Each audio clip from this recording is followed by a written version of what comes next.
రాష్ట్రంలో మత్స్య సంపద అభివృద్ధిపై ఫోకస్ చేసింది ప్రభుత్వం. ఇందుకోసం 72 కోట్ల రూపాయలు నిధులు కేటాయించిందని చెప్పారు మంత్రి తలసాని. ఇక చేప పిల్లల కొనుగోలులో అప్రమత్తంగా ఉండాలన్నారు. ఇక చెరువుల్లో చేప పిల్లల కార్యక్రమాన్ని వీడియో రికార్డింగ్ చేయాలని ఆఫీసర్లకు చెప్పారు మంత్రి. ఈ ఏడాది చేపట్టనున్న చేప పిల్లల కొనుగోలు పంపిణీ కార్యక్రమంలో చాలా జాగ్రత్తలు తీసుకోవాలని అధికారులకు సూచించారు మత్స్య పశుసంవర్ధక శాఖ మంత్రి తలసాని శ్రీనివాస్ యాదవ్. దీని మీద సెక్రటేరియట్ల అధికారులతోని రివ్యూ చేశారు మంత్రి.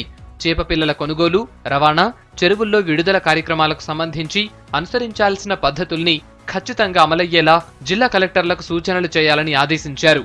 చేప పిల్లల్ని చెరువుల్లో వదిలే కార్యక్రమాన్ని వీడియో రికార్డింగ్ చేయాలన్నారు.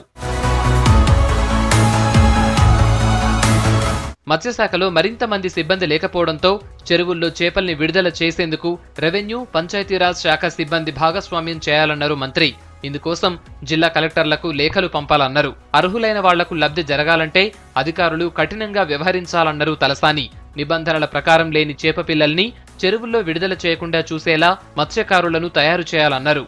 ఇంకోవైపు దేశంలో మొట్టమొదటిసారిగా ప్రతిష్టాత్మకంగా రిజర్వాయర్లల్లా రొయ్యలు పెంచేందుకు చర్యలు తీసుకోవాలన్నారు.